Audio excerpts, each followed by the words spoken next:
Hello there, welcome. Wherever you are in the world, whether it's late at night or early in the quiet hours of morning, I'm glad you're here. Go ahead and settle in. Maybe you're lying under a soft blanket, the lights are dimmed, and the outside world is slowly slipping away. Take a deep breath and let it go. You're safe, you're warm, and now you're about to drift into a different world, one filled with whispered footsteps, stolen glances, and the kind of love that dared to run from everything. Before we begin, I'm curious, what time is it where you are? Or even better, what country are you listening from tonight? I love seeing where these stories find their way. Feel free to let me know in the comments. It's like watching tiny lanterns glow all around the globe. Tonight's story isn't just one tale, it's a soft, winding journey through time. A collection of stories about lovers who chose each other, even when the world told them not to. Some ran from palaces, some from prisons, some left behind crowns, castles, or entire countries. And some, well, they didn't just flee a place, they fled an entire way of life. These are stories of rebellion, courage, longing, and peace, told not with fire and fury, but with quiet determination. With stolen moments and secret plans, with hands clasped in the dark and hearts beating fast beneath cloaks and moonlight. You'll hear of queens who defied empires, runaway brides who slipped into forests, secret passages dug beneath manor walls, and distant lovers who crossed oceans for one final chance. But this isn't a love story in the traditional sense. It's not loud or dramatic. It's gentle, a bit sleepy, perfect for unwinding at the end of a long day or keeping your mind softly occupied as you drift into sleep. If your eyes get heavy, that's okay. These stories will still be here when you wake. And if you're the kind who listens all the way through, then I hope this becomes a favorite corner of your night, a place to come back to whenever you need calm. Now, before we begin, just a small thing. If you find yourself enjoying this cozy little escape, feel free to tap the like button or even subscribe. It helps more sleepy dreamers find their way here. No pressure, just a soft nudge, like a note passed under a door. So now, let's begin. Imagine a dim corridor in an ancient palace. Somewhere, a pair of footsteps echo, careful, quiet. A figure slips past a sleeping guard. Somewhere else, a carriage waits in the dark. The horses are restless, hearts are too, because tonight, they're leaving everything behind. Somewhere on the open sea, sails rise against a purple dawn. The water is calm, breathing in long, slow tides, and the soft creak of ropes echoes through the silence.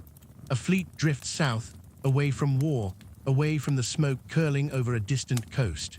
And aboard the largest vessel, its hull carved with lions and painted with faded gold, two figures stand close, watching the horizon. One wears Roman armor, dulled with sea spray and ash. The other is cloaked in silk, her earrings glinting in the morning light. Their names are Antony and Cleopatra, and they are not just fleeing a battlefield. They are retreating from a world that no longer has space for them. This is not the beginning of their story. It's the end, or nearly. Years earlier, Mark Antony, a Roman general bold, flawed, endlessly charming, had found himself face to face with the Queen of Egypt. Cleopatra, brilliant and careful, already a legend in her own lifetime, arrived to meet him on a barge draped in perfume and myth. She didn't enter his court as a guest, but as a goddess. She came dressed as Isis, cloaked in incense and pearls, sails scented with cinnamon and rose water, musicians playing softly from the shadows. She stepped ashore like a story already being told. And Antony, a man who had seen 1,000 battlefields, found himself undone not by war, but by wonder. What began as an alliance quickly became something more. Their early time together in Alexandria was decadent, yes, but more than that, it was deeply human. They hunted together, they drank, they argued, they laughed beneath torchlight on palace rooftops. They were lovers, yes, but also co-rulers, two minds entangled not just in affection, but ambition. Still, their union shocked the Roman world. Antony was already married to Octavia, the sister of his powerful rival Octavian. But he turned away from her and from Rome's expectations, returning instead to Cleopatra's side. To many in the Senate, this was betrayal. To Octavian, it was ammunition. He began a slow, steady campaign to paint Antony as a traitor, not just to the Republic, but to Roman virtue itself. He whispered that Antony was no longer Roman, but something softer, something foreign. He said Cleopatra had bewitched him, stolen him from the cause, and bent him toward decadence. War was inevitable. Antony and Cleopatra raised an army together. They commanded fleets. They gathered troops from Egypt, from Greece, from across the eastern provinces. Octavian met them with equal force. The final confrontation came in 31 BCE, just off the coast of western Greece, in the choppy waters near a place called Actium. The battle began before the sun had fully risen. Their ships were large, heavily armed, beautiful but slow. Octavian's fleet, leaner and more disciplined, cut through the waves like knives. The sea turned to smoke and flame. Cleopatra watched from her flagship, surrounded by her closest attendants. Antony's men fought fiercely, but the tide was turning, fast and sharp. What happened next is still debated. Some say Cleopatra, seeing the battle was lost, turned her ship and fled. Others say it was always the plan. If the battle fell apart, she was to retreat, preserving herself and Egypt's future. What is clear is this. As her sails pulled away from the chaos, Antony saw her leave, and he followed. Some say he believed she was in danger. Others say he simply could not imagine the end without her. Whatever the reason, he abandoned the fight, leaping from one vessel to another in pursuit of her. The great fleet they had gathered began to splinter behind them. Octavian's ships surged forward. The battle, their last chance, was lost. And so they sailed. For days they moved south along the coast, past broken cliffs and scattered islands. Their ships, though battered, remained intact. The sea was quiet. At night, the stars reflected in the water, unbothered by politics or pride. Cleopatra spent hours in her cabin, surrounded by maps, sending messages by courier pigeons to distant allies. Antony paced the deck, silent, haunted, running through what had gone wrong again and again. They stopped at several ports to resupply, Cyrene perhaps, or Crete, each time drawing curious stares and tense whispers. The queen and the general, the lion and the serpent. They still held titles, but they had already begun to lose everything else. When they finally reached Alexandria, it was like returning to a dream in the process of fading. The palace stood tall, but thinner somehow. The people welcomed them, but uncertainty clung to the air. Cleopatra tried to restore calm. She hosted banquets, reopened temples, issued coins with her image, and walked the streets of her city in full royal dress. She wanted her people to believe that all was well, that there was still a future, that Egypt had not yet been swallowed by Rome. Antony, too, tried to regain control. He drilled the remaining soldiers. He delivered speeches. He declared their loyalty unbroken, but something had shifted. The world was closing in. Outside the city, Octavian's forces began their slow, patient approach. They marched through desert and field, road and ravine, drawing closer each day. Messengers arrived with terms, demands really. Letters were written, some were answered, others burned. Inside the palace, Cleopatra and Antony created a world of their own. It was smaller now, quieter. They dined by candlelight. They wrote to their children.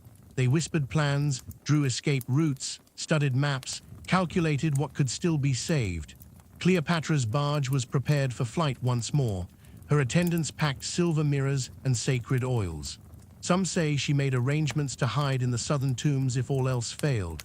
But options were shrinking. One day, Antony received false news.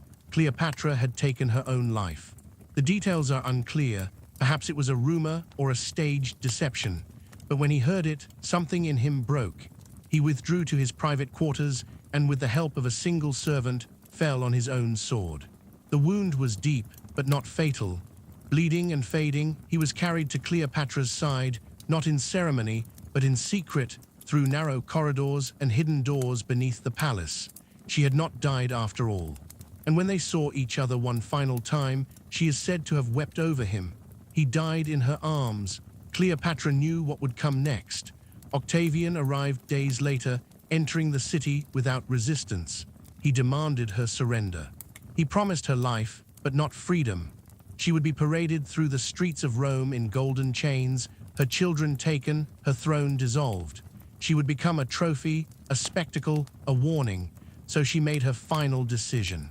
In her private chambers, surrounded by only her most trusted attendants, Cleopatra prepared herself. She wore her finest robes, adorned herself with her jewelry, and lay on a low couch near a basket of figs. What happened next is legend. Some say she used poison hidden in the fruit. Others say a venomous asp, smuggled in beneath the figs, bit her arm as she lay still. However it happened, her death was deliberate, quiet, and hers. She was found with one handmaid dead at her feet, another dying nearby, and her own body posed peacefully as though asleep. Cleopatra and Antony were buried together by order of Octavian. Their tomb has never been found. Together they had defied Rome. Together they had built something, if only briefly, that stood outside the rules of empire. Not a kingdom of power, but of love, of resistance, of softness in a brutal world. Today their names live not in lore, but in legend. Not in titles, but in the ache of memory. Not in marble, but in whispers. Because in the end, they fled not just from battle, but from everything the world demanded of them. They chose each other, again and again, even when the cost was everything. And somewhere on that distant sea, their sails are still outstretched, their ship still glides across calm water, and their hands are still clasped in that small and vanishing space between survival and surrender. Now, let's drift a little further. Somewhere else in the ancient world, two other lovers wait. Their story is smaller, perhaps, but no less brave. And they, too, are ready to run. Not every love story begins in palaces or on battlefields. Some begin quietly, behind stone walls and whispered words, in the spaces between neighbors and families. This is one of those stories. Long ago, in the ancient city of Babylon, two young people lived side by side. Their names were Pyramus and Thisbe. They were not nobles, nor rulers, nor people of great wealth or power. They were simply neighbors, separated by a thin, cracked wall, a wall that had stood between their homes for years. At first, the crack was small, barely wide enough for a sliver of light to pass through. But as time passed, that crack grew, and with it, a secret connection between the two. They began to whisper to one another through the gap, shy words at first, simple greetings and questions about the day. And then slowly, their voices softened into laughter and longing. They longed not just to hear one another's voices, but to touch, to be near, to escape the confines of their separate worlds. But the families they belonged to were bitter enemies, locked in ancient grudges neither fully remembered. There were harsh words and harsher warnings. To see each other openly was forbidden. To speak openly was dangerous. So they took what they could, secret messages through the wall, dreams whispered in the dark. They promised each other that, one day, they would find a way to be together, not just in whispers and shadows, but in the light of day. That day came on a warm summer evening. The moon was a silver crescent hanging low over the rooftops. The air was thick with the scent of jasmine and fresh earth. Pyramus and Thisbe planned to meet outside the city walls, beneath a wide fig tree with branches heavy with ripe fruit. Thisbe was the first to arrive. She wore a light veil over her face, her hands trembling as she tucked loose strands of hair behind her ears. The night was still, save for the occasional chirp of cicadas and the rustle of leaves in a gentle breeze. She waited patiently beneath the fig tree, eyes scanning the dark for the first sign of her love. But as she waited, something else stirred in the shadows. A lioness, fresh from the hunt, padded quietly through the underbrush, her jaws still stained red. She was searching for food, unaware of the fragile human story unfolding nearby. Thisbe, seeing the danger too late, turned and fled. In her haste, her veil slipped free and fell to the ground. The lioness tore at the fabric with sharp teeth, leaving it bloodied and torn as a silent witness. Thisbe ran to a nearby cave, heart pounding like a drum. She hid there, trembling, hoping that Pyramus had not yet come, hoping the lioness had not followed. But Pyramus had arrived. With a heart full of hope and longing, he approached the fig tree, unaware of the danger Thisbe had faced. He carried only the courage of his love and the promise of their escape. When he found the torn veil lying in the dust beneath the tree, his joy vanished. His mind filled with images of Thisbe in peril. He searched the darkness, but saw no sign of her. Believing she had been killed by the wild beast, his grief overwhelmed him. The love they had nurtured through secret whispers now seemed lost forever. Unable to bear the thought of life without Thisbe, Pyramus drew his dagger and took his own life beneath the fig tree. When Thisbe finally emerged from her hiding place, the night was heavy with silence. She called out softly, her voice trembling, but there was no answer. Instead, she found Pyramus, lifeless and cold, still clutching the bloodied veil. Her sorrow broke her heart. In her despair, she took the same dagger and ended her own life, choosing to join him beyond the walls that had kept them apart. Their bodies were found together, side by side beneath the fig tree. And there in the quiet orchard, where once only whispers passed through cracks in stone, two lovers lay free at last. The fig tree grew, its branches heavy with fruit, the leaves forever tinged with a deep red, a silent reminder of the love and sacrifice it had witnessed. Their story spread far beyond the walls of Babylon, whispered from one generation to the next.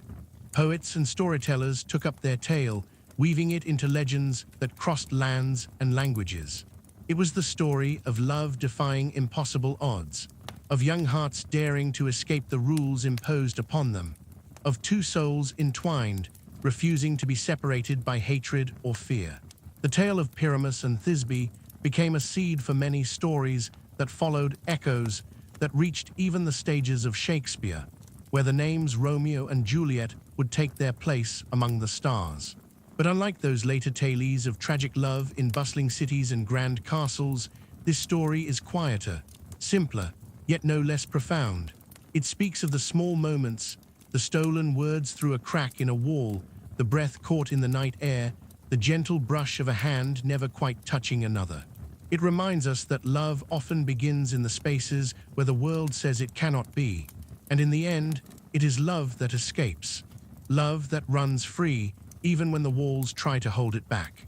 So, as you close your eyes tonight and let the world soften around you, imagine Pyramus and Thisbe beneath their fig tree. Hear their whispered promises carried on the breeze. Feel their courage in the quiet darkness. Because sometimes, the greatest stories are those told not with swords or crowns, but with simple hearts daring to hope. In the shimmering heat of ancient Egypt, where the Nile flows like a silver ribbon through endless sands, there lived a young woman named Bentrishit. She was no ordinary woman. She was a priestess, dedicated to the gods, bound by sacred vows and the weight of centuries-old tradition. Her days were filled with the fragrance of incense, the soft glow of oil lamps, and the whispering chants that echoed through temple walls built by kings long gone. Bentrishit's life was one of discipline and devotion. Each morning she rose before the sun, her bare feet touching the cool stone floors of the temple. She dressed in fine linen robes, their folds soft against her skin, and braided her dark hair with beads and lotus blossoms. The temple was both her home and her prison, a place of sacred duties, yes, but also one where the desires of the heart were tightly controlled. Priestesses like Bentrishit were expected to serve the gods with purity. Marriage was forbidden. Love was a dangerous temptation, a distraction from the divine. Yet even in such strict confines, the heart is a rebel. Bentrishit's story is one of quiet rebellion, of secret meetings beneath moonlit skies, of stolen moments and whispered promises. It is the story of a love that refused to be silenced. Her lover was a young scribe named Amenhotep. He was not a priest, nor a noble, but a keeper of records, tasked with writing the histories and decrees of the temple and the city. Amenhotep was gentle and wise, with eyes that seemed to hold the endless desert skies. Their paths crossed in the courtyard, where Bentrishit would often go to escape the suffocating rituals of the temple. They met by chance, or perhaps by fate, one afternoon as the sun dipped low, casting long shadows over sandstone walls. Bentrishit was carrying a small basket of lotus flowers, her fingers trembling slightly as she walked. Amenhotep was hunched over a scroll, reading and writing in the fading light. Their eyes met, and in that moment, the weight of their worlds shifted. They began to speak in quiet tones, careful to avoid prying ears. Words blossomed into conversations, and conversations into something deeper. Beneath the shade of papyrus reeds by the riverbank, they shared dreams of a life beyond temples and scrolls, a life where love was free and the future was theirs to write. But the temple was watching. Gossip stirred like desert dust. The high priest grew suspicious. Bentrishit's absence during rituals was noted. Whispers of betrayal spread through the stone halls like wildfire. The punishment for breaking vows was harsh: exile, imprisonment, or worse. Yet Bentrishit and Amenhotep could not let go. One night, under a blanket of stars, they made a decision. They would flee. Their plan was daring and dangerous. They would leave the city under the cover of darkness, slipping past guards and temple walls. Bentrishit took with her a small amulet, carved with the symbol of Isis, a token of protection and hope. Amenhotep carried scrolls containing forbidden poetry and maps of distant lands. They waited for the moon to rise high, silver and watchful, before slipping silently through a hidden gate near the river. The streets were empty, the only sound the soft splash of sandals in water. They traveled south, away from the temples and the city's watchful eyes, into the vast unknown of the desert. The desert at night was both beautiful and terrifying. Stars glittered like jewels against the velvet sky, and the cool air smelled of sage and sand. But dangers lurked in the shadows: wild animals, bandits, and the ever-present threat of thirst. For days they journeyed, guided by the stars and their own determination. They crossed rocky plains and sleeping dunes, sharing stories and songs beneath makeshift shelters. Their love grew stronger with every step, nourished by the freedom they tasted in the cool desert nights. But the desert tested them. On the third night, a sudden sandstorm swept across the land, whipping the air into a furious frenzy. Bentrishit clung to Amenhotep as the world around them blurred into a swirl of dust and wind. They huddled together beneath a rocky outcrop, breathing each other's warmth, waiting for the storm to pass. When dawn broke, the world was transformed. The sand had shifted, erasing their footprints, hiding their path. Yet they pressed onward, trusting the sun and the stars to guide them.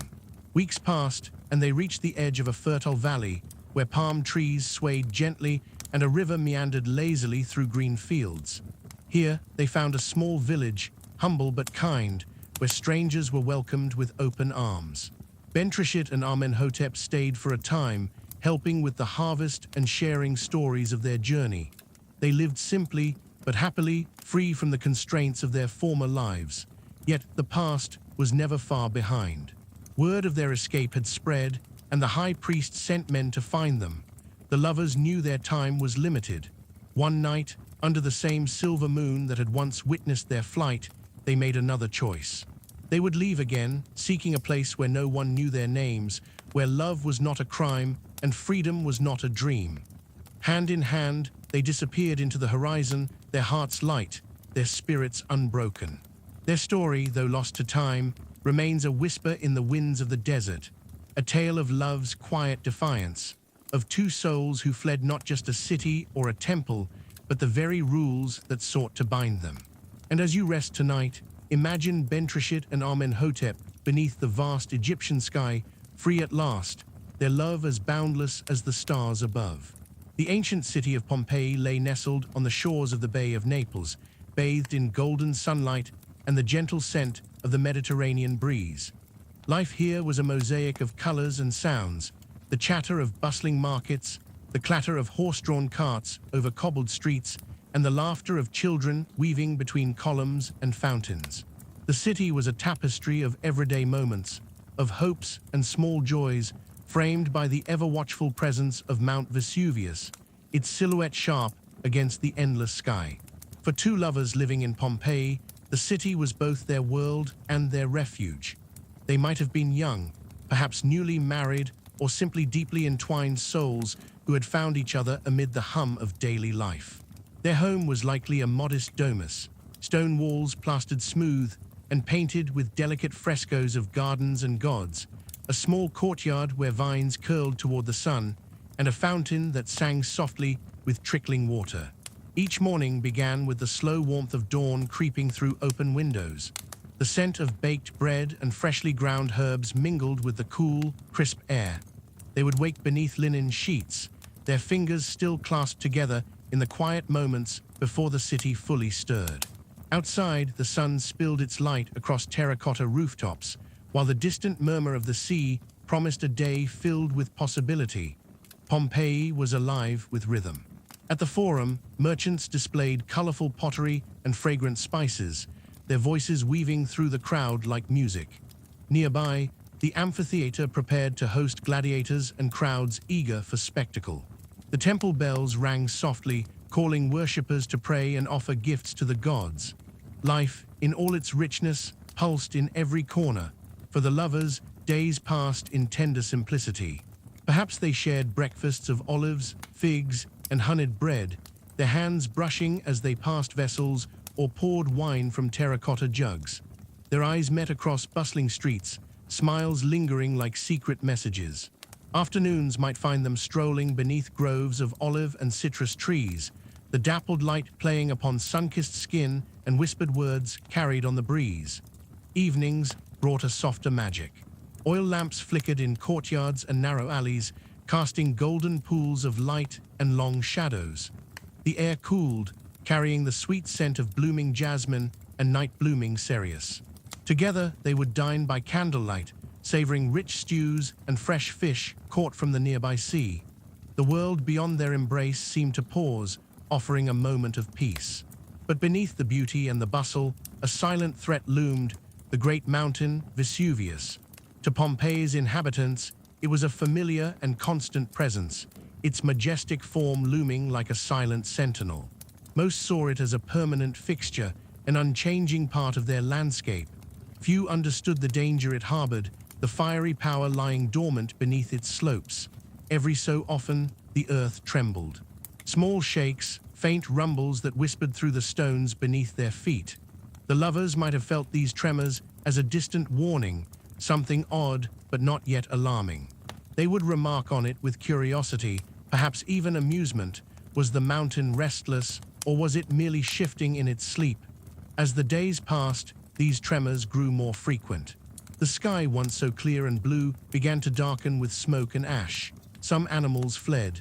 The air carried a sharp, bitter scent, but life in Pompeii continued. The marketplace bustled as usual, the children played, and the lovers held fast to each other, trying to find comfort in the familiar.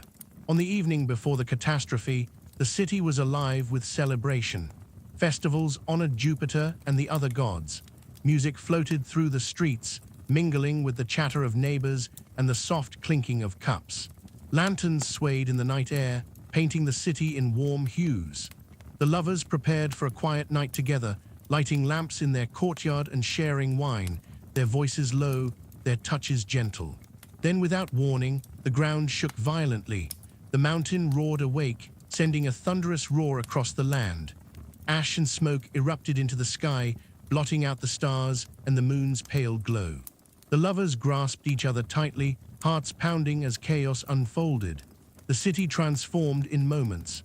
Hot ash rained down like a suffocating storm, coating faces, clothes, and streets. Flames flickered in the distance, the air thick with the choking scent of sulfur and burning wood. Buildings groaned and collapsed. Screams and shouts filled the streets.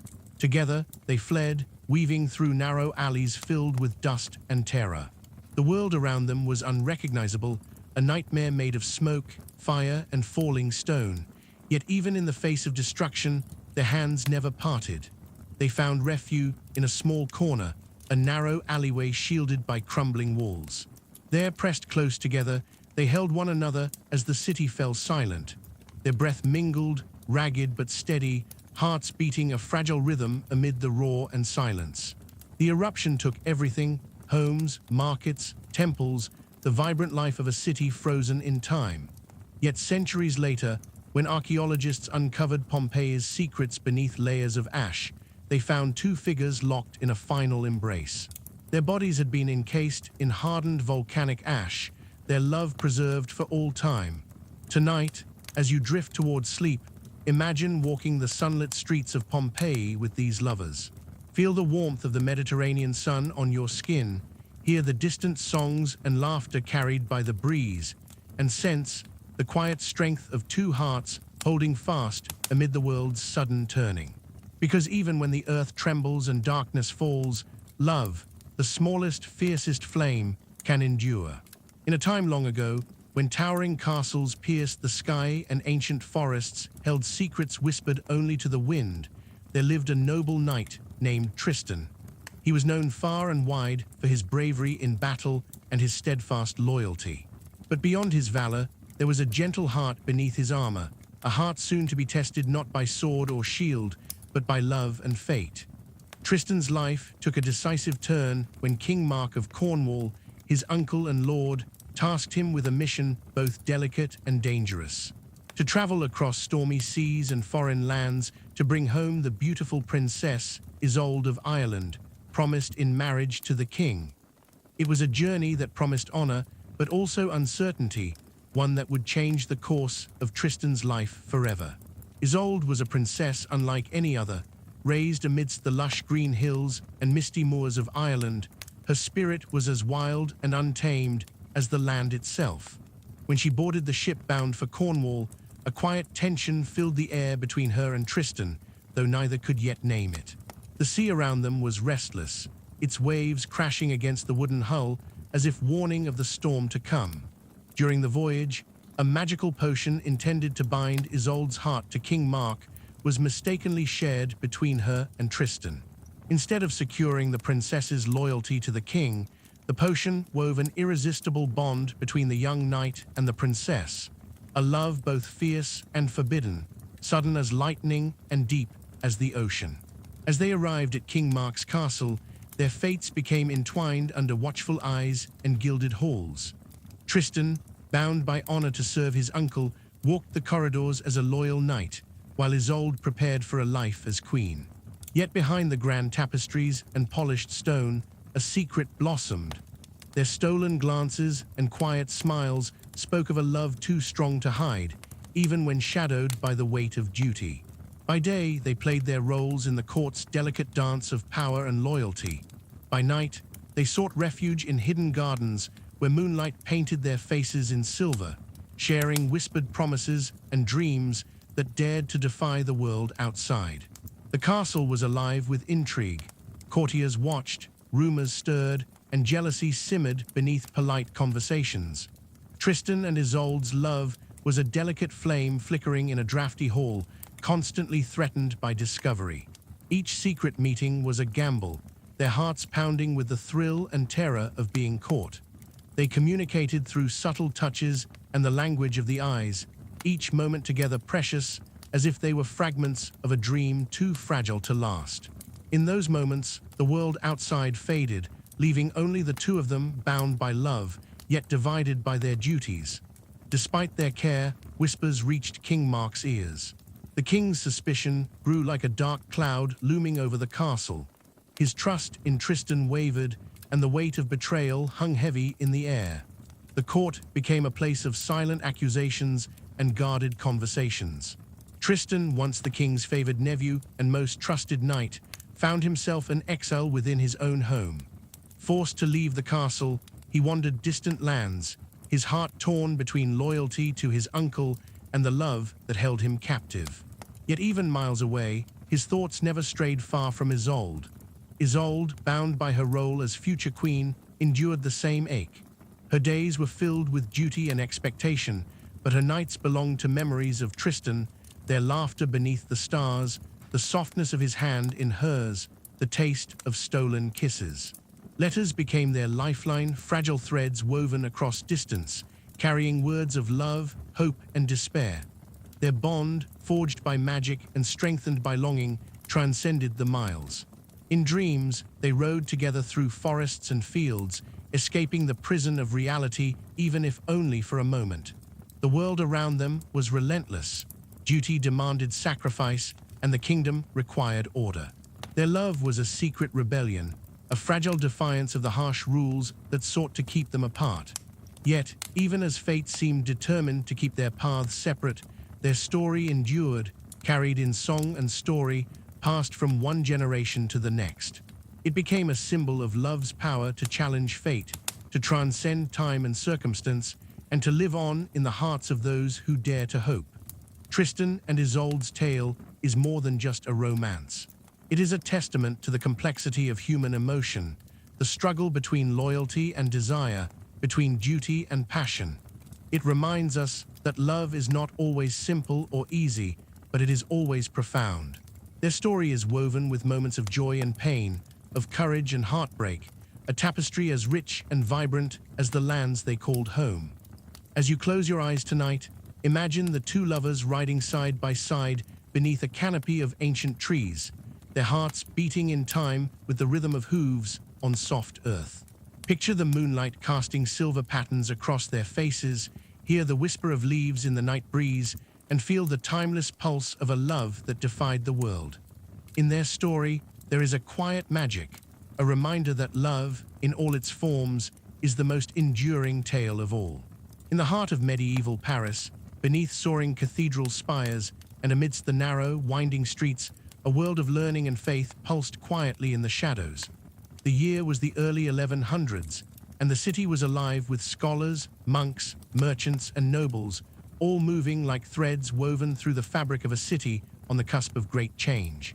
Among them was Peter Abelard, a man whose sharp mind and restless spirit set him apart. He was a scholar, a philosopher, and a teacher, known both for his brilliance and his rebellious questioning of the established doctrines of the Church. Abelard's eyes held a spark of curiosity that burned brighter than most, and it was this fire that would soon ignite a love story centuries in the making. Not far from the university where Abelard taught lived Héloïse, a young woman sheltered, yet fiercely intelligent, raised in a household ruled by her strict uncle. Her days were spent among books and scrolls, the muted light of her study filtering through narrow windows. Héloïse's mind was a wild garden of thoughts and questions, craving knowledge beyond the confines set by society. When Abelard arrived as her tutor, tasked with guiding her education, the meeting of these two brilliant minds was electric. Their conversations were lively and sharp, filled with debates over philosophy, theology, and the nature of love itself. Each lesson stretched long into the evening, the flickering glow of candles casting dancing shadows as their words filled the room. What began as intellectual fascination soon blossomed into a secret, passionate love. Their stolen moments were woven between lessons and whispered behind heavy wooden doors. They exchanged notes and shared glances charged with meaning, their connection growing like a hidden flame in the quiet corners of Héloïse's home. The air around them seemed to hum with a mix of excitement and danger, for their love was forbidden, not just by her guardian's stern rules, but by the rigid expectations of the time. Yet in each other's presence, they found freedom and understanding, a sanctuary from a world that sought to keep them apart. The walls of Héloïse's home bore silent witness to their affair, the worn floorboards creaking softly beneath their feet, the scent of parchment and wax mingling with the faint trace of her perfume. Even as the city outside thrived with markets and church bells, inside, their love was a delicate secret, protected by whispered promises and the furtive brush of hands. But secrets, especially ones as fierce as theirs, rarely stay hidden for long. Héloïse's uncle discovered the truth, and his fury was swift and unforgiving.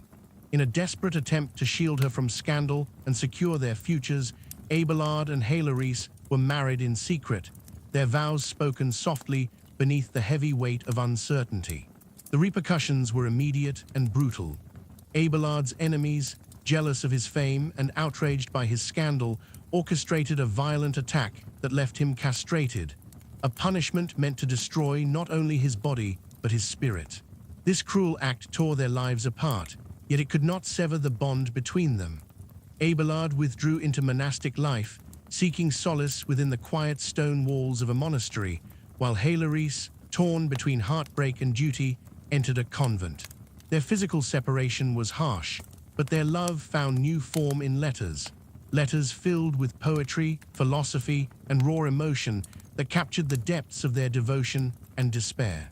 Each letter is a window into their souls, Héloïse's words brimming with both fiery passion and thoughtful reflection, wrestling with her faith, her love, and the sacrifices she had made. Abelard's replies echo with wisdom and sorrow, a man caught between his spiritual commitments and the undying love for the woman who had forever changed him. Their correspondence reveals a love that is complex and layered, full of longing and regret, but also fierce loyalty and hope.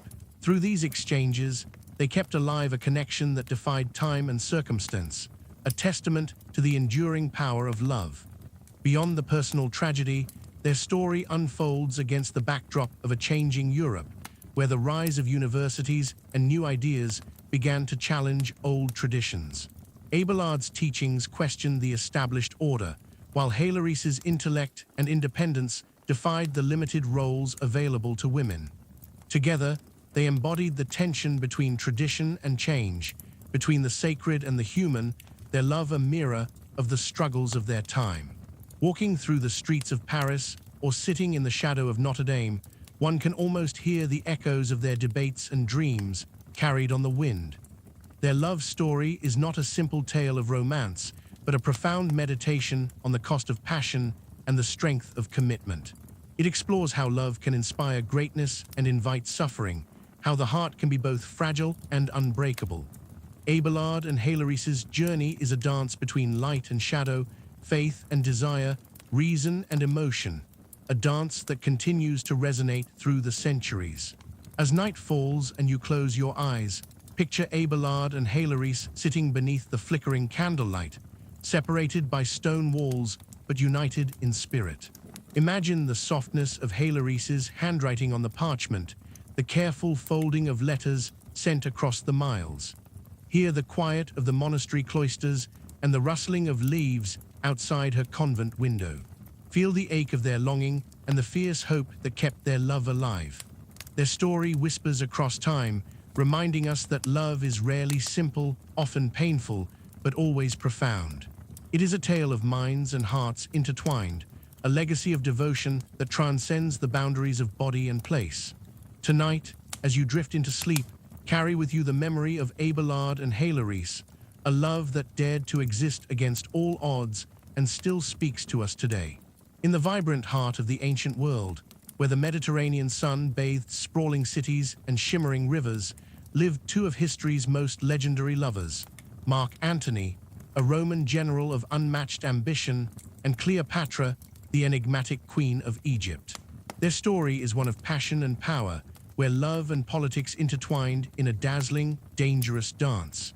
To understand their love, one must first imagine the world they inhabited, a world of golden palaces, bustling marketplaces, and the ceaseless hum of empires in motion.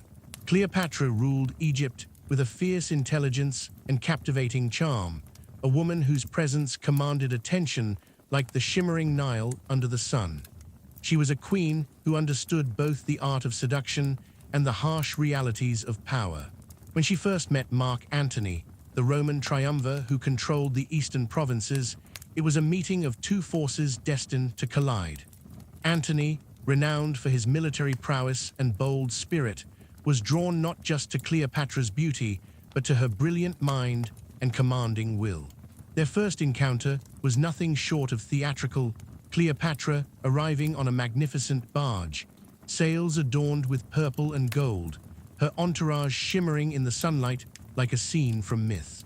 The air was thick with the scent of exotic spices and the music of lutes and flutes. Antony was captivated, caught in the spell of a queen who was both a goddess and a woman. Their connection sparked immediately, a potent mix of admiration, desire, and mutual ambition. Living in Alexandria, the jewel of Egypt, their days were filled with lavish banquets, political intrigue, and whispered conversations beneath star-studded skies. They shared moments of tenderness amid the grandeur, strolling along gardens lush with fragrant jasmine and date palms, their hands brushing as they discussed strategies for empire and dreams for the future. Their love was bold and public, a force that shook the foundations of Rome and Egypt alike. Yet their passion was shadowed by the tumult of the Roman civil wars.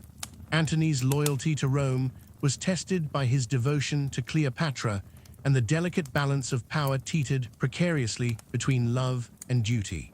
The Roman Senate watched with suspicion, and whispers of betrayal and scandal rippled through marble halls and dusty streets. Antony and Cleopatra's love was both a political alliance and a personal refuge, a sanctuary from a world that sought to control them. As the years passed, their bond deepened amid the shifting sands of fortune. Cleopatra bore Antony children, and their shared rule in Egypt was marked by both prosperity and tension. But the shadow of Rome loomed ever larger. Their enemies, both within Rome and abroad, sought to undermine their union, painting their love as dangerous and decadent. The stage was set for a tragic climax, where loyalty, honor, and passion would collide with devastating consequences. The final chapter unfolded near the ancient city of Alexandria as the forces of Rome closed in. Antony, wounded and defeated, retreated to Cleopatra's palace, where the queen awaited with a mixture of resolve and sorrow. Their last moments together were filled with whispered words and a fierce declaration of love, a final stand against the tides of history. Cleopatra, ever the queen, chose to face death on her own terms, her farewell as dramatic as her life. Their story is one of grandeur and intimacy, of empires and whispered promises. It speaks to the power of love to inspire courage and defy convention, but also to the fragility of even the greatest bonds in the face of fate. Antony and Cleopatra remind us that love is often entwined with sacrifice, and that the heart's desires can shape the course of history. Tonight, as you settle into the quiet of the evening, imagine yourself walking through Alexandria's sunlit streets, the sounds of the marketplace mingling with distant music. Feel the warmth of the Mediterranean sun on your skin and the softness of Cleopatra's hand in Antony's as they wander beneath palms heavy with fruit. Hear the murmur of lovers' secrets carried on the breeze and the steady pulse of two hearts beating against a world that would never truly understand them. Their love story, echoing through the centuries, invites you to witness a romance as fierce as it is fragile, a tale of passion and power, whispered beneath the stars and etched forever in the sands of time. In the vast and majestic Mughal Empire of 17th century India, where ornate palaces shimmered with gold and gardens bloomed like living jewels, a love story was unfolding that would echo through the ages. Shah Jahan, the emperor known for his wisdom, strength, and vision, found in Mumtaz Mahal not only his queen, but the soulmate who would inspire his greatest creation. Their love was a union of hearts and souls set against the backdrop of one of the most powerful empires the world had ever seen. Mumtaz Mahal, born Arjumand Banu Begum, was a woman of extraordinary grace and beauty, with eyes that seemed to hold the mysteries of the heavens. She was as wise as she was gentle, beloved by all who knew her for her kindness and strength. When Shah Jahan first saw her, he was instantly captivated by her presence, a light that outshone even the grandeur of the royal court. Their marriage was more than a political alliance. It was a deep, passionate partnership built on mutual respect and unwavering devotion. The emperor and his beloved moved through the palaces of Agra and Delhi like a pair of stars, their lives intertwined with the rhythms of court life and the constant demands of ruling a vast empire. Their days were filled with the splendor of royal ceremonies, but behind the scenes, they shared quiet moments, walks through gardens lush with fragrant roses and jasmine, conversations whispered beneath the moonlight, and gentle touches that spoke volumes beyond words. Their love was a refuge, a sacred space amid the grandeur and pressures of empire. Yet, even as their love flourished, the weight of empire bore heavily on Shah Jahan's shoulders. Battles had to be fought, alliances forged, and justice maintained. Mumtaz Mahal was not only his beloved companion, but his closest confidant and advisor. She stood by his side through triumph and turmoil, her wisdom a steadying force in the whirlwind of imperial politics. Together, they shaped a legacy not just of power, but of love and partnership.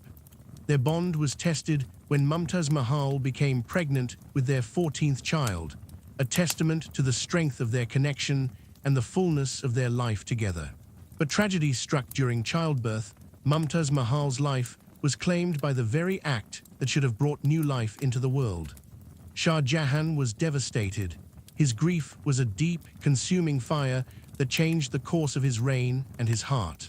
In the depths of his sorrow, Shah Jahan vowed to honor his beloved wife in a way the world had never seen before. He commissioned the construction of a mausoleum so magnificent, so breathtakingly beautiful, that it would stand as a testament to their eternal love, the Taj Mahal. Over 2 decades, artisans, craftsmen, and laborers from across the empire toiled to create this marvel of white marble, delicate inlay work, and soaring minarets, all reflecting the light of the sun and moon, much like the love it symbolized. The Taj Mahal is more than stone and mortar. It is a poem carved in marble, a love letter etched in every arch and dome. Visitors walking through its gardens feel the presence of a love so profound it transcends time and space, a love that inspires awe and reverence. The monument captures not just the beauty of Mumtaz Mahal's spirit, but the devotion of Shah Jahan's heart, a heart broken but unyielding. Their story is woven with moments of tenderness and tragedy, strength and vulnerability. It reminds us that love is a powerful force, capable of inspiring the greatest acts of creation and the deepest sacrifices. Shah Jahan and Mumtaz Mahal's love invites us to imagine a world where devotion can overcome loss and where memory can be immortalized in beauty. As you drift into sleep tonight, picture the Taj Mahal glowing softly under the light of a full moon, its reflection shimmering in the quiet pool before it. Imagine the emperor walking its marble halls, his heart heavy with loss, yet full of love, and Mumtaz Mahal's gentle spirit hovering like a whisper in the jasmine-scented air. Feel the weight of history and the warmth of an undying love, shining bright across the centuries. Their love story, carved in marble and held in memory, is a timeless reminder that even in loss, love endures, eternal, unbroken, and ever beautiful. In the oppressive heat of a Virginian summer, beneath the endless blue sky stretching above cotton fields that seemed to whisper tales of sorrow, lived Henry Brown and his wife Mary. Their lives were chained by a cruel system, American slavery, where freedom was a distant dream and every day was shadowed by the threat of being torn apart. Yet in the heart of that harsh world, a flame burned bright. The love between Henry and Mary, fierce and unyielding, a force that defied the brutality surrounding them. Henry was a man of quiet strength, his hands calloused from labor, but his mind sharp as the edges of the fields he toiled. Mary, gentle but resolute, was the heartbeat of their small family, a mother and wife whose courage often went unseen but never unfelt. Together, they shared stolen moments, a touch beneath the moonlight, whispered words in the dark, dreams spun between the bars of their confinement. But the cruel reality was that their love could be shattered in an instant. Families were bought and sold like goods, and the threat of separation was always near. The years passed like slow-moving shadows, each day deepening Henry's resolve to escape, not just for himself, but for the chance to one day reunite with Mary in freedom. The hope was both his salvation and his torment. To live with the constant fear that he might never see her again, that some cruel twist of fate might rob them of their shared future, was a weight heavier than any physical burden. But Henry was not a man who could be broken by despair. His mind churned with possibilities, with plans that others might call madness. One day, he conceived a daring, almost unimaginable idea, one born from desperation, ingenuity, and the fierce love that burned within him. What if he could mail himself to freedom? What if, hidden inside a wooden crate, he could be transporting north, beyond the grasp of his captors, to abolitionists and allies who would help him claim the liberty so cruelly denied? The plan was dangerous beyond measure. The crate would be small, confining, suffocating. The journey would be long and uncertain, fraught with risks of discovery, injury, or death. Yet Henry was willing to endure any peril for the chance to escape and be reunited with Mary. The preparations were clandestine and tense. A box was built to his exact measurements, 3 feet long, 2 feet wide, and 2 feet deep. Inside, Henry had just enough room to curl up tightly, with a small glass window to breathe and a tin cup for water. He would have to lie still and silent for hours, trusting in strangers, the railroad, and the fragile hope of freedom.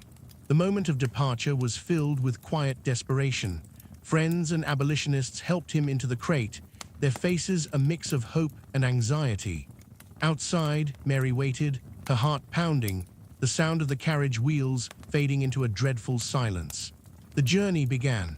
Inside the cramped darkness, Henry's world shrank to the cold wooden walls pressed close around him. Every bump of the carriage jolted his body, sending pain through his cramped limbs. The air grew thick and stale, the silence almost unbearable, except for the distant sounds of horses' hooves and passing voices. Time lost all meaning as hours stretched endlessly, each minute a test of endurance. Yet amid the darkness and fear, Henry held onto a single, burning thought. Mary, waiting for him on the other side, their love a beacon through the blackness. Outside the crate, Mary's wait was equally agonizing. Days passed like shadows, her every thought consumed by Henry's perilous journey. She imagined the suffocating darkness he endured, the cold that might have crept beneath the wooden walls, the shaking and rattling of the box as it rolled across unfamiliar roads. Her prayers were fierce and constant, a lifeline tethering her heart to his. Mary's strength was silent but unyielding, a pillar of hope amid uncertainty. After 27 grueling hours, the crate finally arrived in Philadelphia, a city pulsing with abolitionist fervor and the promise of freedom. Henry was extracted from his wooden prison, weak but alive.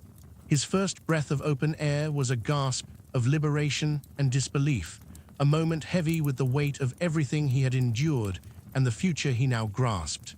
The reunion with Mary, though still a dream at that moment, was the compass guiding every step forward. Henry's story became a powerful symbol, one told across abolitionist meetings, newspapers, and secret gatherings. His daring escape challenged the cruelty of slavery and inspired countless others to seek freedom, no matter the cost. But for Henry and Mary, it was never just a story of flight. It was a testament to the unbreakable bonds of love, the courage that lives within desperation, and the relentless pursuit of hope in a world determined to deny it. Their lives after freedom were not without hardship. The scars of slavery, both seen and unseen, lingered. But Henry and Mary faced each day with the fierce determination of survivors, building a life where love was no longer confined by chains or fear. Their story is a reminder that even in the darkest times, love can be a force of unimaginable strength, strong enough to move a man inside a box across hundreds of miles, strong enough to endure, inspire, and change the world. As you imagine Henry curled within that small wooden crate, picture the crushing darkness and the aching hope beating in his chest. Hear Mary's whispered prayers carried on the wind, feel the weight of every moment between them filled with fear and love. Their story is one of courage, sacrifice, and the fierce power of two hearts refusing to be broken. In the depths of a humid southern summer, where the air hung heavy with the scent of pine and earth, Sarah and James lived under the ever-watchful eyes of the plantation overseers. Their hands were rough from years of toil in the cotton fields, but their spirits held a secret strength, their love for each other, a flame burning quietly amid chains. Each stolen glance, each whispered word beneath the ancient oaks, was a testament to a bond forged not just in tenderness, but in survival. Life on the plantation was a daily struggle, a ceaseless rhythm of labor from dawn until dusk, punctuated by the crack of whips and the ever-present threat of sale, of separation. Families were torn apart like fragile twigs in a storm, husbands and wives, mothers and children ripped from each other's arms with ruthless indifference. But Sarah and James clung fiercely to one another, determined to remain whole, to dream of a life beyond the fences and barbed wire. One night, under the cloak of darkness, their chance came. Whispers of the Underground Railroad, an intricate network of secret routes and safe houses, had reached them through hushed conversations among trusted friends. It was a perilous path to freedom, filled with dangers both seen and unseen, but it was the only hope for those yearning to breathe as free people. The decision to flee was as terrifying as it was urgent. They knew the risks. Capture, punishment, even death. Yet the prospect of life lived together, free, outweighed every fear. As twilight gave way to night, Sarah and James packed their meager belongings, nothing more than a bundle of clothes and a few precious keepsakes, and slipped away from the quarters that had been their prison. The world outside was unfamiliar and wild, shadows dancing between the trees, the chorus of crickets their only soundtrack. Their hands found each other's in the darkness, a lifeline in a world that sought to pull them apart. The journey was grueling from the start. Every step was measured, every sound scrutinized. They navigated by the stars and the whispered guidance of conductors, brave souls who risked their own lives to shelter fugitives. In hidden barns, beneath loose floorboards, and behind secret doors, Sarah and James found brief refuge. Each safe house was a beacon of hope, but also a reminder of the fragility of their freedom. Trust was precious and rare. A single misstep could mean capture and brutal punishment. As they moved northward, the landscape shifted from the dense forests of the south to the rolling hills and cold rivers of border states. The cold bit into their skin, but their resolve never faltered. Hunger gnawed at their bellies and exhaustion weighed on their limbs, but they pressed on, driven by the dream of a new dawn. Each night huddled together for warmth, their whispered promises wove a tapestry of hope that kept their spirits alive. Yet danger lurked at every turn. Slave catchers prowled the roads, armed and relentless, offering rewards for the capture of runaway slaves. Sarah and James had close calls, narrowly evading patrols, hiding in thickets as horses thundered past, holding their breath as footsteps echoed nearby. Fear was a constant companion, but it was fear tempered by love and the unbreakable will to be free together. Their story was one of sacrifice as well. Along the way, they encountered others, families separated, children hidden in secret compartments, elders too frail to continue. Sarah and James shared what little they had, offering comfort and strength even as their own resources dwindled. Their journey was a collective act of courage, each step forward a defiance against a world built on oppression. After weeks that stretched into months, the cold air of freedom finally embraced them as they crossed into a northern state where slavery was outlawed. But even here, safety was not guaranteed. Laws like the Fugitive Slave Act threatened to drag them back into bondage, forcing them to keep moving, keep hiding.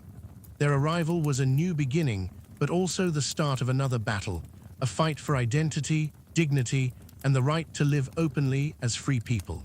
Sarah and James found a community that welcomed them with open arms, abolitionists, free black families, and allies who understood the cost of their journey. Slowly, they rebuilt their lives, planting roots in soil that was not stained with chains. They married legally, had children, and worked to create a legacy their ancestors could only dream of. But the memories of the journey, the fear, the hope, the relentless love never faded.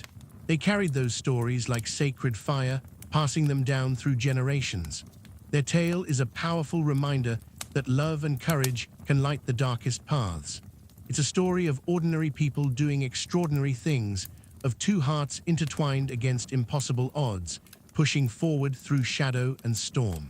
It asks us to remember the sacrifices made for freedom and the strength that lives in choosing love when the world demands despair. Tonight, as you close your eyes, picture Sarah and James slipping through the night, their breath mingling with mist, their hands clasped tight as they follow the stars. Feel the weight of every step, the hunger and the hope, the fierce determination beating in their hearts. Their journey is more than history, it's a living testament to the power of love to overcome even the cruelest chains. In the bitter chill of a German winter, beneath the looming shadow of a regime that sought to crush hope and silence hearts, lived Anna and Jakob, a young couple bound not only by love, but by a shared dream of freedom. The world around them was unraveling into darkness, the streets of Berlin filled with fear, suspicion, and the ever-tightening grip of Nazi terror. Their love, once a beacon of joy, had become a quiet rebellion, a fragile flame flickering against the storm of hatred and violence. Jakob was a schoolteacher, gentle and thoughtful, with a mind sharp enough to see the growing peril and a heart fierce enough to protect the woman he loved. Anna was an artist, her hands skilled at capturing beauty even as the world crumbled. Together, they moved through the dangerous maze of occupied Berlin, navigating curfews, checkpoints, and the constant threat of arrest. Every day was a battle, not just for survival, but to hold on to their humanity in a world that sought to strip it away. Their story was not just one of fleeing a country, but of fleeing a nightmare that had stolen neighbors, friends, and family. The Gestapo's knock could mean disappearance. Whispered rumors of deportations and camps sent shivers down spines. Yet amid the fear, Anna and Jakob found moments of tenderness, a shared meal by candlelight, a stolen kiss in shadowed alleyways, the brush of hands beneath threadbare coats. Love was their refuge, a sanctuary carved out in a landscape of despair. When the time came to escape, it was with heavy hearts and desperate hope. The plan was perilous. A journey through forests, across borders watched by armed guards, and into the unknown lands of Switzerland and beyond. They relied on underground networks, brave souls who risked their own lives to guide fugitives through safe houses and secret paths. Every step was shadowed by danger. Every night, the threat of capture loomed like a specter. Their crossing of the border was marked by a silence thick with fear and resolve. Snow crunched underfoot as they slipped through icy woods, breath visible in the frigid air, hearts pounding in rhythm with the footsteps of their pursuers not far behind. The cold bit deep, but the warmth of their clasped hands kept despair at bay. They moved mostly at night, guided by stars and whispers, trusting only those who pledged their aid in the shadow of tyranny. Along the way, their love was tested in unimaginable ways. Hunger gnawed at their bodies, exhaustion clouded their minds, and the constant fear of betrayal pressed like a heavy stone. Yet in the darkest hours, they found strength in each other, a whispered promise, a tear wiped away, a gentle touch that said, "We will survive." Their journey was a testament to the resilience of the human spirit, to the power of love to endure when all else is lost. The couple's arrival in Switzerland was a moment of bittersweet relief. Safe from the immediate threat of the Nazis, they found refuge in a small mountain village where the cold was harsh, but freedom was sweeter than any they had known. Yet even here, the scars of war followed them, the loss of family, the news of friends never to return. Their healing was slow, their future uncertain, but their love remained a steadfast anchor. Anna and Jakob rebuilt their lives piece by piece, finding work, making new friends, and sharing stories that carried the weight of survival and the light of hope. They vowed to remember those who had not escaped, to honor their memories in every brushstroke Anna painted and every lesson Jakob taught. Their love story became a living testament, a quiet beacon shining through the fog of history's darkest hours. As you journey through their story tonight, imagine the icy forests and silent nights, the whispered breaths and pounding hearts. Feel the terror and the tenderness intertwined in every step. Hear the rustling of leaves beneath trembling feet, the soft murmur of promises shared beneath stars. Their story is a tribute to love's unyielding power, the courage to flee, the strength to endure, and the hope to begin anew. In the gilded halls of Buckingham Palace, beneath chandeliers dripping with crystal light and walls adorned with centuries of royal history, Edward Albert Christian George Andrew Patrick David, the Prince of Wales, was born to a destiny scripted by duty and crown.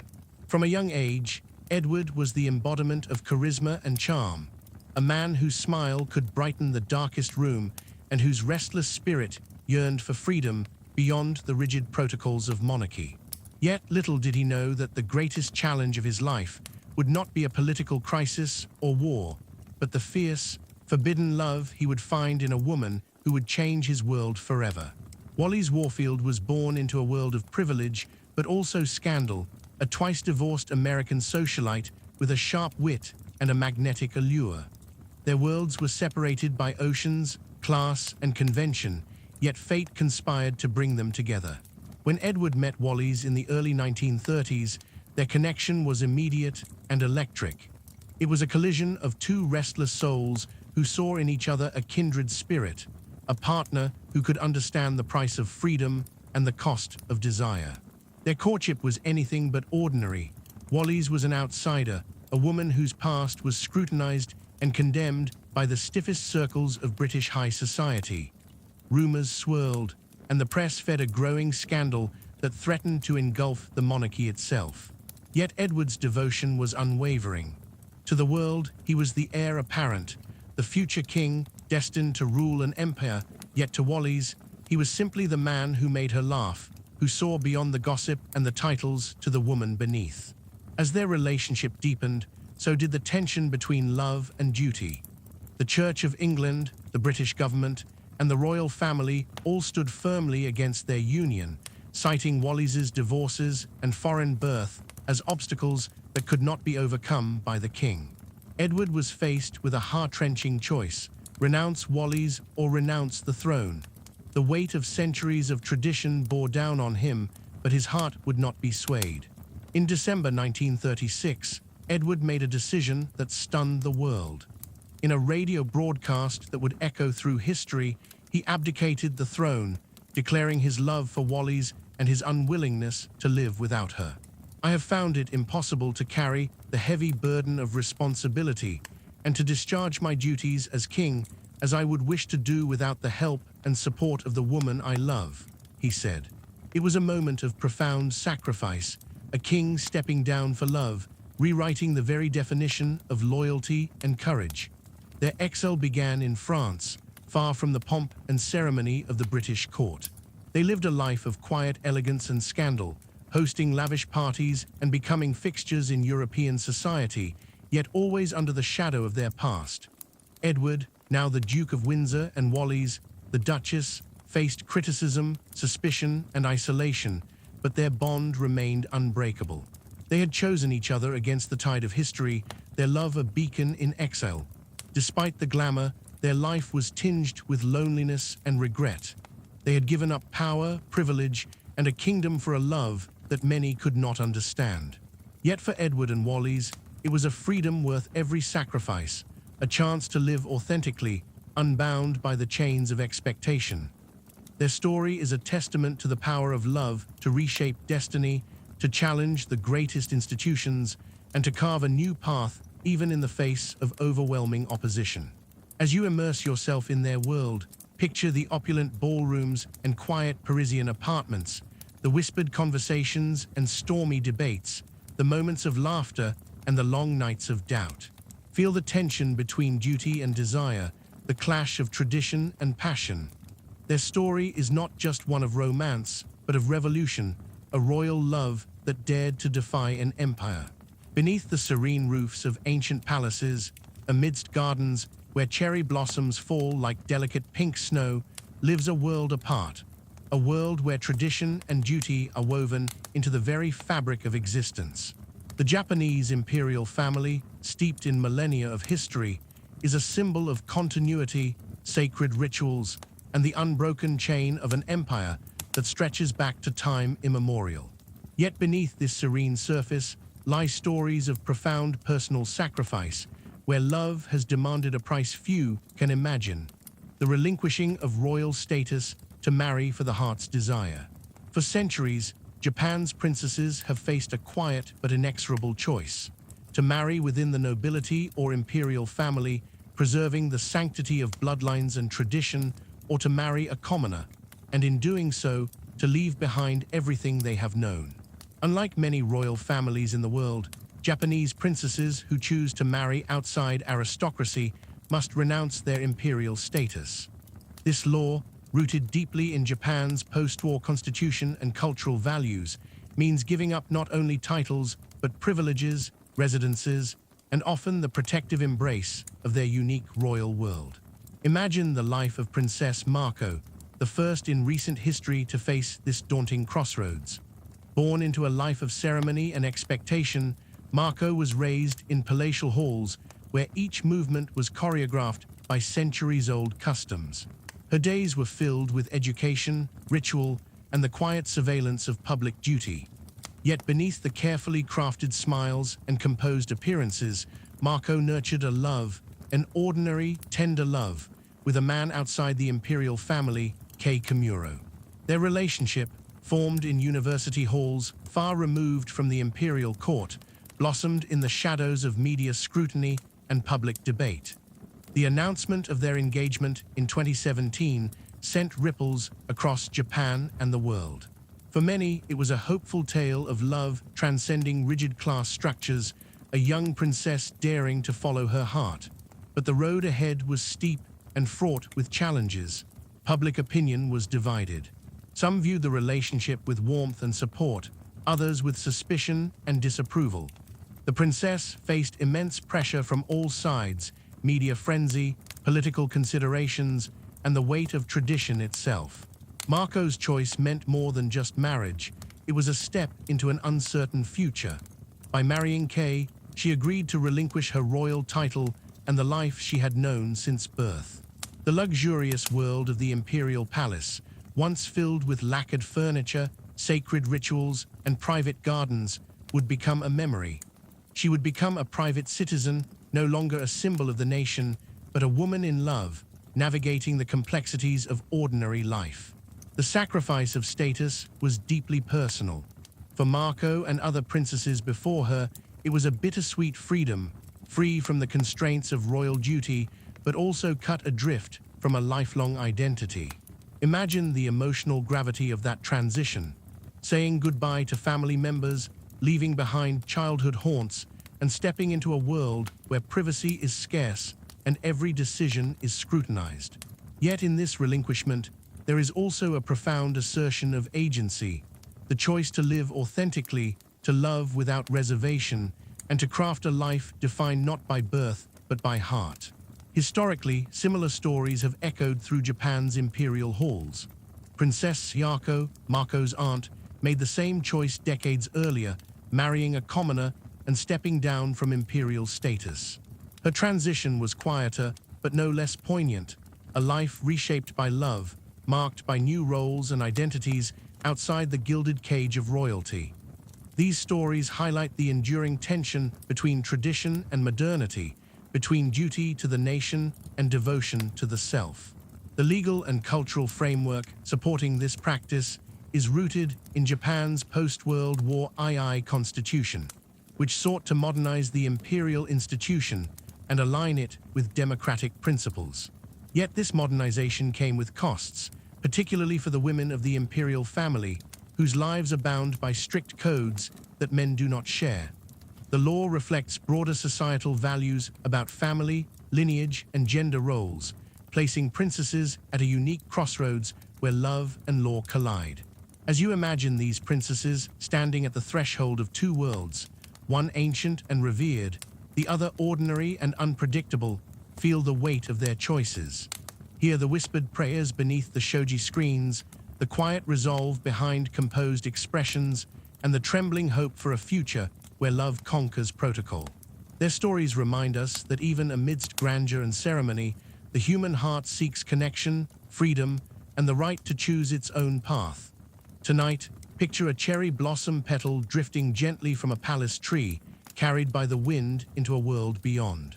See a princess walking away from her heritage, hand in hand with her love, stepping bravely into an uncertain tomorrow. Their journey is not just a personal story, but a living metaphor for change, courage, and the timeless pursuit of happiness beyond the bounds of birthright.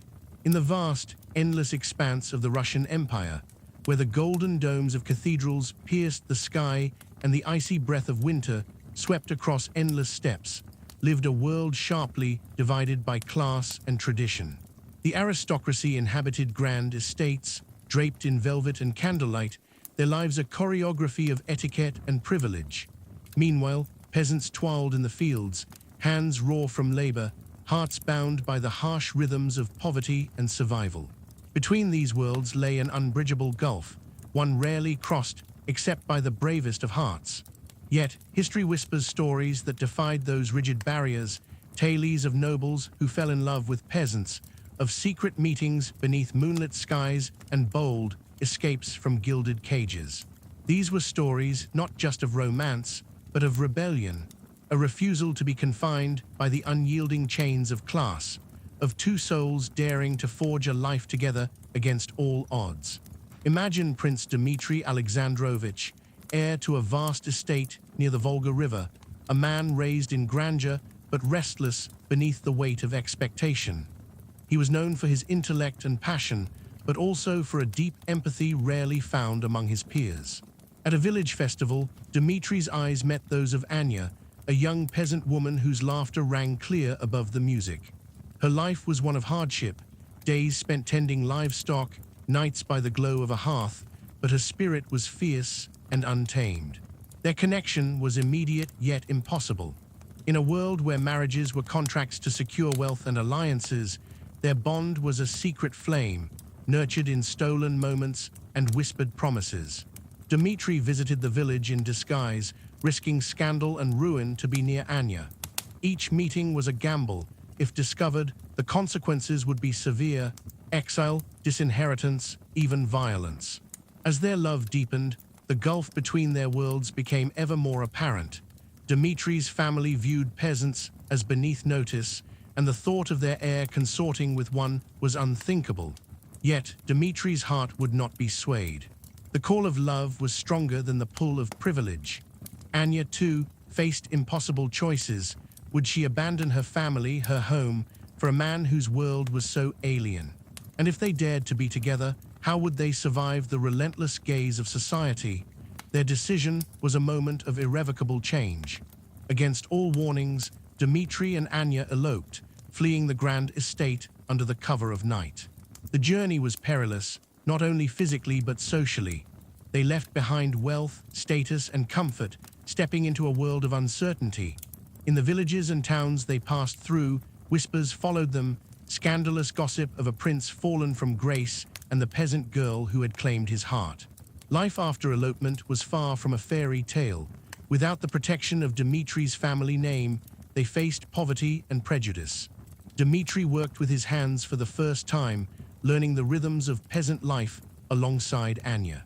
Their love was tested by hunger, cold winters, and the crushing weight of exile. Yet each hardship deepened their bond, a partnership forged in shared struggle and mutual respect. Their story was one of sacrifice. Dmitri gave up titles, lands, and the future his birthright promised. Anya gave up familiarity, security, and the known world. Together, they faced ostracism from both nobles and peasants, caught between two worlds and fully belonging to neither. But in their love, they found freedom, a freedom born not of privilege, but of choice and courage. Over time, Dmitri and Anya built a new life, a modest home by the river, children raised with the values of love and resilience, and a community that came to accept them as one. Their story passed into local legend, a beacon of hope for others trapped by class and circumstance. As you read tonight, imagine the contrast of their worlds, the glittering ballrooms of the nobility and the humble village huts, the silk gowns and the homespun dresses, the silent judgment and the quiet rebellion. Feel the tension of their secret meetings, the thrill of their flight, and the warmth of their shared hearth amid hardship. Their story is a powerful reminder that love can cross any divide, break any chain, and rewrite even the most entrenched of destinies. In the early 1800s, when the world felt endlessly wide and untamed, a whisper passed through the cities and farms of America's East Coast: "Go west." That single phrase became a drumbeat in the hearts of young couples who dreamed not of riches or fame, but of something quieter, land of their own, a home shaped by their hands, and a future not inherited, but carved from the wilderness. And among them were Clara and Eli Turner. They met in a little town outside Albany, New York. Eli was a blacksmith's son, all broad shoulders and quiet resolve, a man who spoke more with his actions than with words. Clara was the daughter of a schoolteacher, sharp-eyed, strong-willed, and unafraid of mud or hard work. They married in a modest chapel one autumn afternoon, the air crisp with change, and within the year, they were packed into a rattling covered wagon, following the threadbare promise of cheap land on the frontier. Their journey westward was long and slow, weeks of dusty roads, endless prairies, and starlit nights. The wooden wheels groaned with every rut in the trail, and Clara's journal became her companion, its pages filled with sketches of distant hills, pressed flowers, and whispered prayers. They passed other travelers heading west, each wagon carrying its own story, its own hunger for something just beyond the horizon. When they reached a narrow valley nestled between low, wooded hills in what would one day be Ohio, they stopped. The land wasn't grand or rich, but it was theirs. It smelled of pine and damp earth, of quiet beginnings. Eli built their cabin with his own hands, each log cut, hauled, and notched with care. Clara helped every step of the way, her skirts muddied, her sleeves rolled to the elbow. At night, they curled beside a crackling fire, their beds straw-stuffed and drafty, but their hearts full. Their days were shaped by labor. Mornings began with the soft call of doves and the creak of the door as Eli stepped out to tend to the land. Clara kept the hearth alive, baked coarse bread, spun wool, and nursed the small garden outside their cabin. There was a peace in the repetition, and yet every task carried weight. A failed crop meant hunger. A broken axe could stall a week's work, but they leaned on each other. When Eli fell ill from a deep fever one winter, Clara nursed him through it, barely sleeping, boiling pine needle tea, and wrapping him in warm linens. And when Clara lost her first baby in the spring thaw, Eli held her as she wept, his silent grief etched into the wooden walls he had built for their home. The wild was not always kind. They heard wolves in the hills at night. Once Eli shot a bear that had wandered too close to their livestock, and Clara helped skin it, her hands trembling but steady. Storms sometimes rolled over the valley like ancient gods, roaring and flashing, tearing through the trees they'd come to depend on. And yet, even in the harshest hours, there was beauty, sunrises that painted the trees gold, the scent of wildflowers in July, and the soft, golden laughter of their daughter, born a year after their loss. They named her Ruth.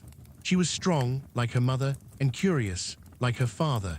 She grew up barefoot in the woods, learning the names of plants and birds, listening to her mother read aloud by lamplight, and falling asleep to the slow strum of Eli's fiddle. Their little home became something more than survival. It became a world, one entirely of their making. Other settlers came in time. A family from Pennsylvania built a cabin nearby, and Clara helped deliver their second child. A schoolhouse was erected, and Eli took turns as the unofficial preacher, reading psalms with the same solemn tone he used to cut timber. The frontier slowly became community, shaped by the hands and hearts of people who had risked everything for a quiet life under open skies. Yet Clara and Eli never forgot those early years, years of hunger, heartbreak, laughter, and deep, enduring love. They often sat on the porch in their later days, watching the wind move through the fields they had once cleared by hand. Clara's hair turned silver, and Eli's hands stiffened with age, but they still reached for each other without thinking, habitual, instinctive, true. When Eli passed, Clara carved his name into a stone they found by the river and placed it beside the tree where they had first laid out their picnic after arriving. She would sit there in the evenings, their daughter grown, her own grandchildren laughing in the distance, and she would remember not the hardships, not the fear, but the quiet strength of the life they had built. They were never famous. They left no headlines or great monuments, but their love, their courage, and their choice to build something beautiful out of nothing, that lives on. In the soil of every quiet farm, in the pages of every family journal, in the stories passed from one generation to the next. So tonight, as you let yourself drift back in time, picture Clara lighting a lantern by the hearth, her hands strong and sure. Hear the gentle thud of Eli's boots on the wood floor, the soft clink of a tin cup, the wind brushing against the rough cabin walls. They were two souls who walked away from comfort to build something lasting with nothing but grit, hope, and love. And in the silence of that frontier, they found something many never do, a life entirely their own. In a small, book-littered apartment on the left bank of Paris, with windows that opened out onto the hazy hum of cafes and the slow march of the Seine, lived two people whose love would never fit into neat categories. They were neither husband and wife nor lovers in the traditional sense. They were something more elusive and more enduring, partners in rebellion, bound not by rules or rituals, but by philosophy, freedom, and an unrelenting need to question the world around them. Her name was Elise, his Auguste. They met not at a party or a dinner table, but in the dusty corridors of a second-hand bookshop, both reaching for the same tattered volume of Rousseau. Their fingers brushed, their eyes met. It was not love at first sight, but rather recognition. Each saw in the other the same restlessness, the same hunger for something deeper than what society offered. Elise, with ink-stained hands and a stare that could peel back the surface of things. Auguste always scribbling in the margins of books, as if life itself was one long, unedited footnote. They came from different worlds. Elise, the daughter of a bourgeois family who wanted her to marry a banker and settle into predictable elegance. Auguste, the son of a tailor and a seamstress who had taught him to speak plainly but dream wildly. Both had run from expectations. They were tired of being told how to live, how to love, what to believe. In each other, they found the possibility of building a life shaped not by the world, but by ideas. Their apartment became a world of their own, tiny, cluttered, and overflowing with books, cigarette smoke, and long nights of debate. They read everything: Marx, Nietzsche, Emma Goldman, Kierkegaard. And they didn't just read, they argued, paced, challenged each other fiercely. For them, philosophy wasn't an academic pursuit. It was the very substance of life. Every morning began with coffee and questions. Every evening ended with wine and revolutions of the soul. But what set them apart, what made their bond so rare, was their rejection of traditional love. To possess someone, Elise once wrote in her journal, is to cage what you love most. She and Auguste agreed early on: no marriage, no jealousy, no illusions of permanence. Love for them was a contract renewed freely, not a cage forged by habit or law. They had other lovers, sometimes briefly, sometimes not, but they always returned to each other, like comets drawn into mutual orbit. Their bond was not fragile, it was fire-tested, resilient. They were poor, often to the point of sharing one crust of bread between them, but they lived richly, in thought, in conversation, in the stolen moments that most people overlook. On one of the coldest nights of their second winter together, they burned a stack of old magazines in the fireplace to stay warm. Then they curled beneath a single blanket and read aloud by flickering light passages from Dostoevsky, from Camus, from de Beauvoir herself. The room was dim and cold, but their minds were on fire. Their rejection of society wasn't just philosophical, it was practical. They refused to participate in systems they saw as corrupt. They never opened a bank account. They shared all their income, what little there was. Elise worked part-time as a translator. Auguste published essays in underground anarchist journals. They bartered, borrowed, gave things away. They lived on less and felt more alive than those in velvet-lined apartments uptown. But it wasn't always romantic. There were arguments, fierce ones. Nights when Auguste vanished into the cafes for hours, drunk on wine and his own thoughts. Days when Elise slammed doors, furious that even the most radical love couldn't escape the human condition: doubt, fear, miscommunication. But they stayed because they chose each other, not because they had to or because papers told them to. They believed love should be free to leave, so they stayed, always as an act of choice, not obligation. When war came, they resisted, not with rifles, but with words, ideas, protests. Auguste was arrested once for publishing an essay condemning the regime. Elise visited him every day, slipping folded notes of poetry into his coat. When he was released, thinner but more defiant, she met him at the prison gate with a book and a kiss on the forehead. "We fight with fire," she whispered, "but we warm each other with it too." Years passed. They aged like books, spines frayed, pages annotated, still carried around by those who needed them. Their apartment never changed. New books piled up, dust gathered. They added a cat named Kierkegaard and a patch of balcony herbs that never quite thrived. Their friends called them eccentric. Some called them naive, but they never cared. "We were never here to please," Elise would say with a smirk, "only to understand." And when the end came, quietly, gently, with Auguste lying in the bed they'd shared for 4 decades, he looked up at her, eyes faded but still sharp, and said, "I never caged you, Elise. But you were always my home." She wept, but not out of regret, only gratitude for the life they'd made, for the freedom they'd lived, for the love they had never tried to tame. Today, their story lives not in grand monuments, but in footnotes, letters, forgotten journals in Parisian attics.